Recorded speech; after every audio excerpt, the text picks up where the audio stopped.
Good morning.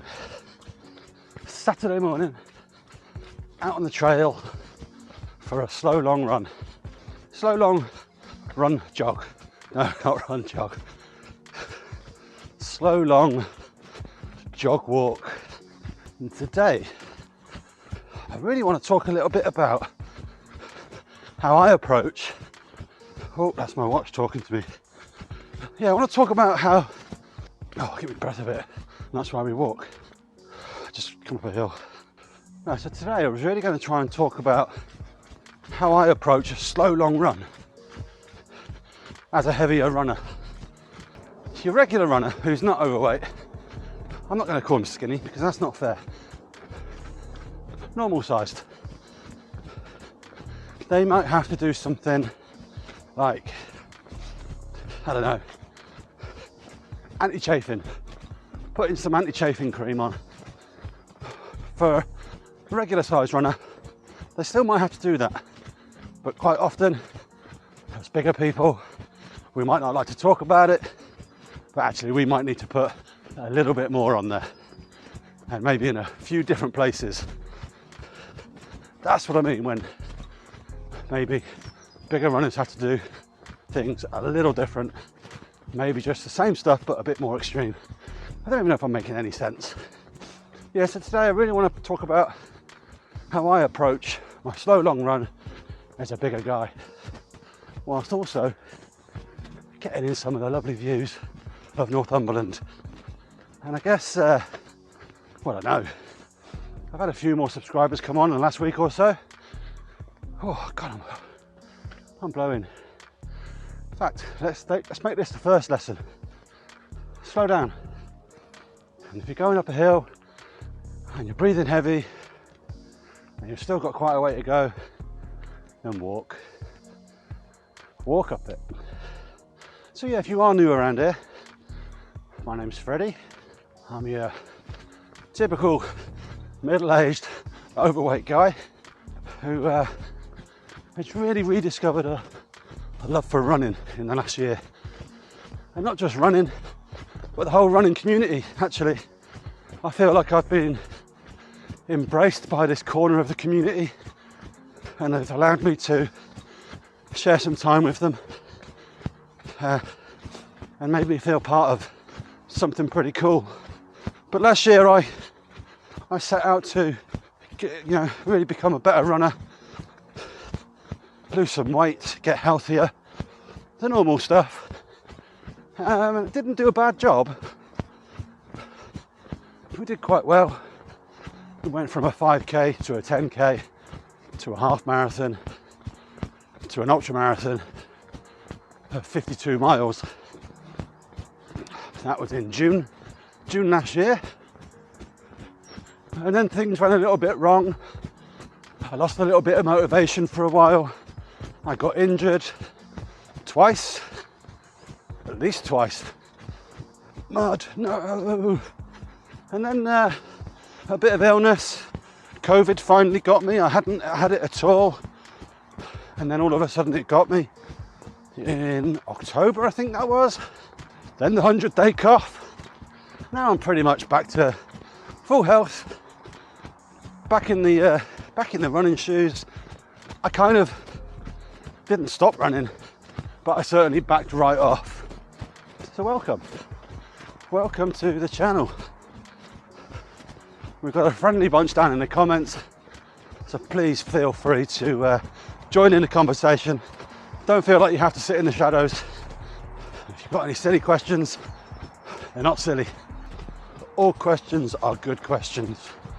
So how far am I going today? I have not a clue. I just thought I'd come out and run. And now I've got puddles like this that I'm too fat to jump over. And I'm worried that if I jump and it's slippy on the other side, that I'm going to go arse over tit. Oh, it wasn't slippy, thank God. Look at that. Look where I get to live. Look where I get to live. Beautiful, isn't it? I need to get my other camera out to get some of this in 4K, because that is Beautiful. This is actually one of my favourite points to run. It's very rarely you see anyone down here, first of all. And it's just always nice. Yeah, we've got a motorway there and it's bloody too noisy. But it's beautiful. Now I'm going to film me filming you, filming me filming you. So I haven't really got a plan to tell you about anything on this long run, but I'm just going to go kind of spitball things as they come to me. And one has just come to me. I just mentioned there that I don't know how far I'm going today. That's something I actually enjoy doing. It's just saying, do you know what? I'm going for a run. I've no idea how far I'm going to go, but I'm going for a run. Because at that point, which way am I going to go? You know, if I go that way, I'm going to get muddy. I don't really want to get too muddy this early on. I'm only just coming up 4 kilometres in. Oh, but I've got to get up these bloody stairs. Yeah, sometimes I really like the fact that I don't know how far I'm going, because then if I want to go further, I can, but also if I want to stop early for whatever reason, then I can. And I know we can all do that, but I won't ever feel like I've failed. Because if I say that I'm going out for a 10-mile run and after 8 I want to go home, I might feel bad about it. But if my plan is just to go out and run, and I run 8 miles, win. Probably said this already, and I'll probably say it again. Slow down. So you might be a new runner, you might be a heavier runner, and you might see someone come flying past you, and you'll be like, "Ooh, I should be running that quick." Next thing you know, you're trying to keep up, and that's the wrong way. Slow down. Slow down. Because as long as you're moving forward, you're going faster than you're not moving at all. I do like listening to music when I'm out running. Yeah, I can run without it as well. Sometimes I do, sometimes I don't. There's no right or wrong answer to that one. Run with music if you like it. Don't if you don't. Some nice waves out there today. It is the other thing you need to do. Is get out somewhere where you can look around you. I mean, look at this. We can see all the way from Church Point in New Biggin all the way down to North Blythe. Quite a cloudy day, but vision's not too bad. We can see quite far today. Yeah, you gotta look around you, look up, take it in. That's where the fun for me comes in. That's the joy of the run. It's being out and amongst it. So look up and look around and say hello to people. Nothing wrong with saying good morning to people. If you don't get anything back, don't worry about it. You don't know what's going on in their day.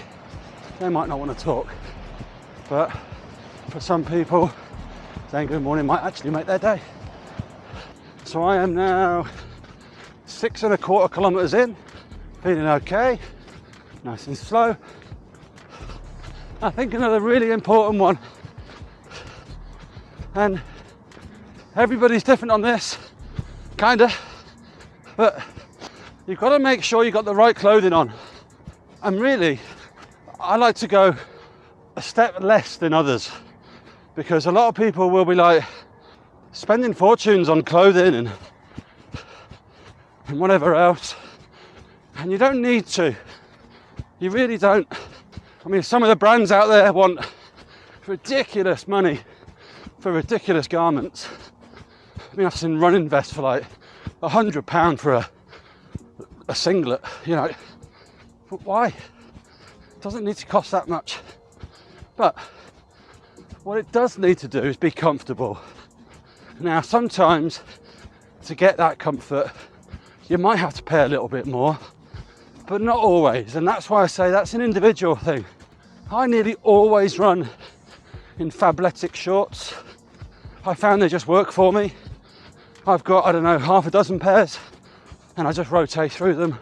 They're not the cheapest, but you can often get them on deals where you'll get 2 pair for, I think it's 25 quid or something like that.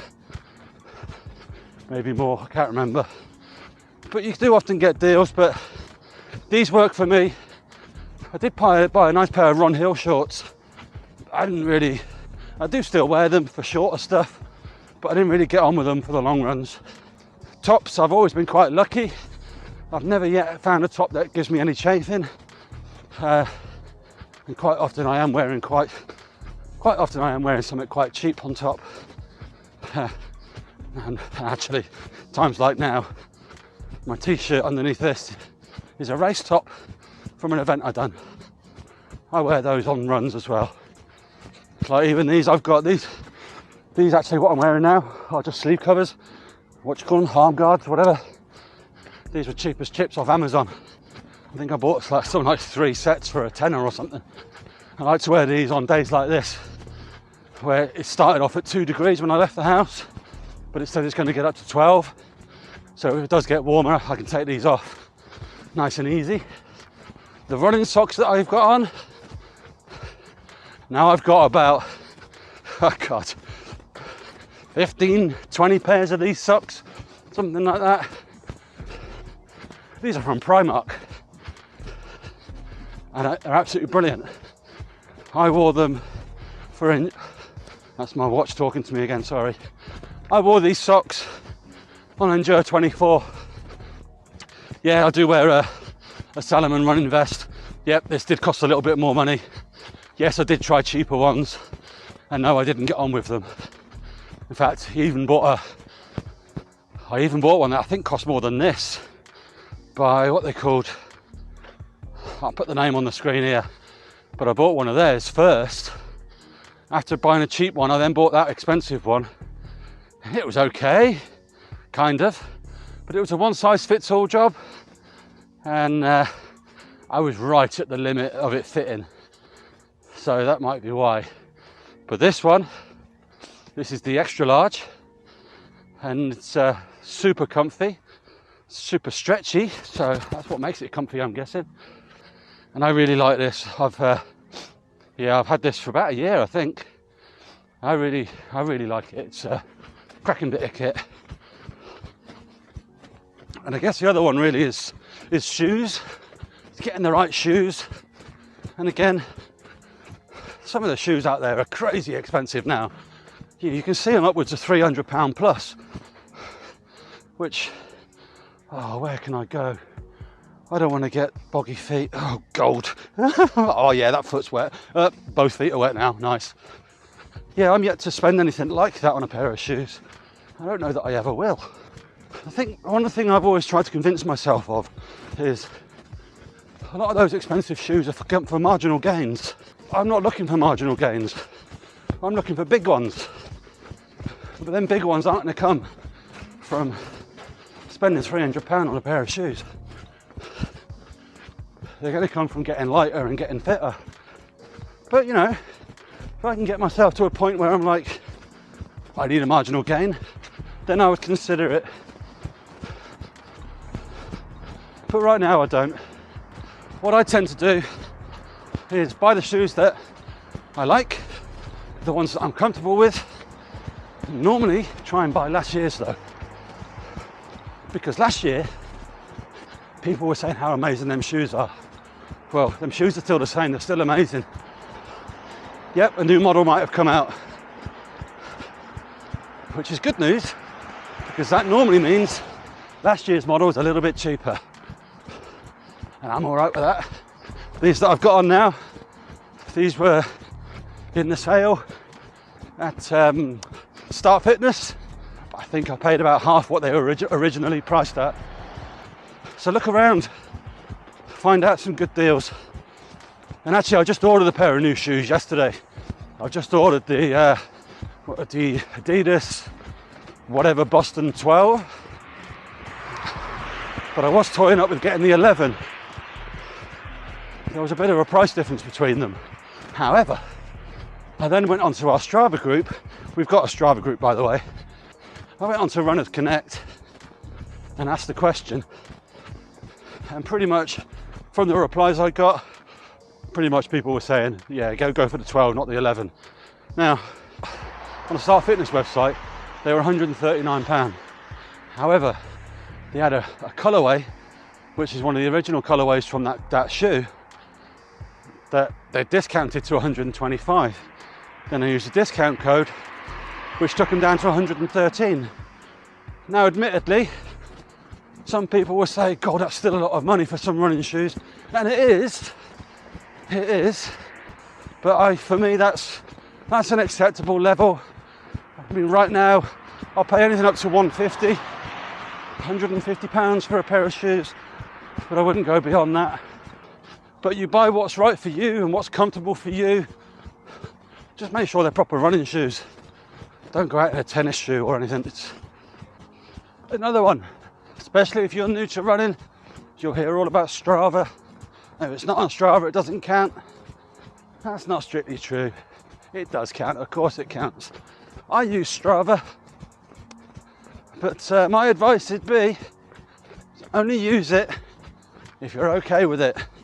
And what I mean by that is a lot of people feel pressure off Strava where, oh, I've got to get my average minute per kilometre or whatever, I've got to get it up to look like I'm going quick. And they get all caught up in what everyone else is thinking. If you're going to get caught up in it like that, I would honestly say don't use it, because it can ruin running for you. I've been there. Get to a point where you couldn't care less what anyone else thinks about your time, because nobody was on your run doing it with you and going through what you were going through. They don't know what the aim of that run was for, what you were targeting, what you were trying to achieve. So your speed, your distance, your time, whatever, your calories burnt, all that, your heart rate, that's your business, no one else's. So just make sure you're okay with it. I'm okay with it. I like sharing all of that stuff. And I've actually found it quite useful, where occasionally I'll get a comment on there pointing something out to me, you know. Like, I never really noticed at first that my zone 2 runs at one point were actually getting quicker, because everything was getting better and fitter, and so I was able to move at a faster pace at a lower heart rate, which I never really noticed until I got a comment on there telling me, which was quite handy. It was quite nice to see. So if you're really kind of worried about being judged and all that, then maybe it's not for you. But that's all right. Do what suits you. And that's another thing, if you're new to running, is you don't have to spend a fortune on a fancy pants watch. You can just put your phone in your pocket and use that to track your runs. Again, using something like Strava. And I won't advise you on watches, because there's lots of them out there, so many, and they're all going to come down to what you want to use it for and what your budget is. I was using the Garmin 245, then I went to my Apple Watch, but I ended up going with the Epix 2, and that was mostly because I needed a long battery life for Endure 24. If you watched my last video, you'd be aware that I'm running every day this month. Told myself I've got to run at least a mile every day for the month of January. Today is day 6, and so far we are on track. I've actually been really enjoying it.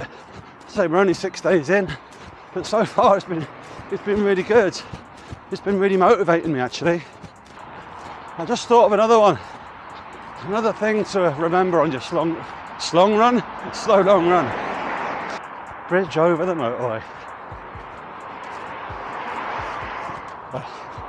For those that know, it's the Spine Road. But another one to think about is fueling with that rain. I have got my raincoat, you can see it in me. I do carry a raincoat, I might have to put that on in a minute. But fueling, again, this one's very personal, but that's just a matter of trial and error. finding out what works for you. Like, I have got some gels on me at the moment that I'm carrying. I haven't taken any today.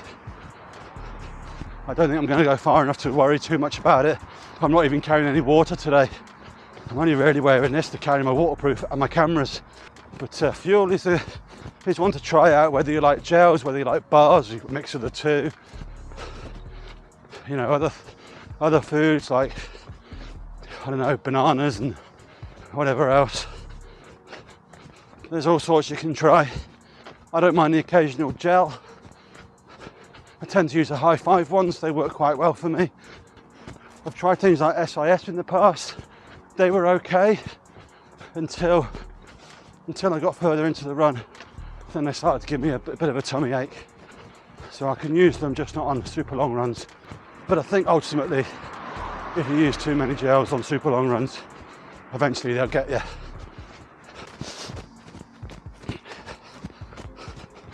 I've done a lot of talking today, probably too much. I'm either going to have to cut a load of it out or chop it up into multiple videos, because I think I've been talking way too much. We'll see. But listen, make it short and easy. If there's 3 things you take away from anything I've said today, they are: slow down, look around, and bloody enjoy yourself. If you don't do those 3, you won't stick to it. And if you're like me, you're overweight, out of shape. I know you want to change, and you can. But you've got to do those 3 things. Slow down, look around, and enjoy yourself. Because without those 3 things, what's the bloody point?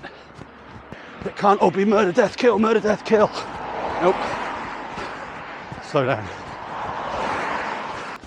Oh, I hope this is a good video. I really do feel like I've just been chatting crap for the last hour or so. This is a super slow run today, and I'm really glad I've done it. It's the first time I've run. Well, I think the furthest I've run lately has been like 6k. And we're at 11 now. Probably get home for around 12k. I'll put it all on the screen. So not a super long run, but the longest I've done for a while. And we're back in that building phase where these runs will gradually get longer. Because I'm sure you know, you can't just go running and getting out the big mileage straight away. You've got to build your way back up again. And that's what I'm doing now. So, wherever you are, whatever you're doing, I hope you're having fun. Stick with it. Get out there. Put one foot in front of the other. And just keep moving forwards. You'll crack the egg. You'll get it done. And be who you want to be.